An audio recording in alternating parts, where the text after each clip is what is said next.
Hi, this is Luke Van Hooser, and this is my physics lab number 3.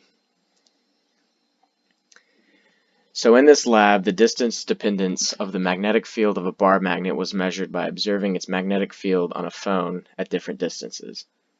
These measurements were compared to the theoretical values predicted by the Biot-Savart law. In order to isolate the bar magnet's effect on the magnetic field experienced by the phone was taken outside and lined up with the north-south axis of Earth's magnetic field. The magnet was oriented on the east-west axis to ensure the change in magnetic field was purely in the x direction. Here is my data, where you can see the inverse relationship between the natural log of the distance and the natural log of the magnetic force, the magnetic field, sorry. From the table and the graph, you can see this relationship where r represents the distance from the magnet and bx represents the magnetic field in Teslas.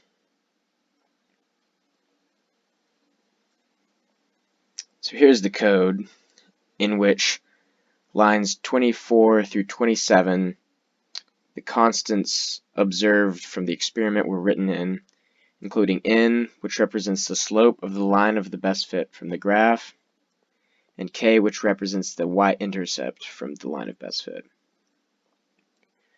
In lines 35 through 39, a function was created that returns the magnetic field given a mu value and an r vector. On line 49, a scale value was recorded by which the line vectors could be multiplied for proportional display. On line 54, a distance value was written that represents the distance in meters from the origin that the arrows start at.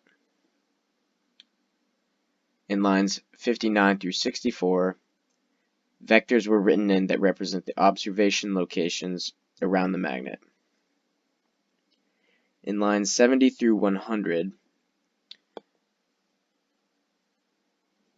2 on-axis arrows and 4 perpendicular arrows were created to represent the magnetic field at that location.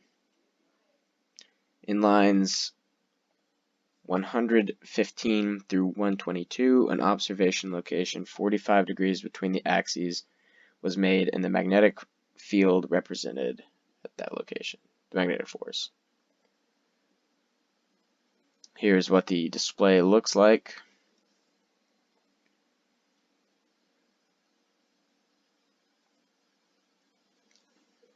So a few additional questions. If the magnet hadn't first been oriented with Earth's north-south axis, the readings from the experiment would have been larger, as they would be the superposition of both the magnetic field of the magnet as well as the magnetic field from Earth. Also, if 2 identical magnets were placed end to end and the experiment was repeated, the distances would be smaller, as the magnetic field would be stronger due to the superposition of each magnet's field.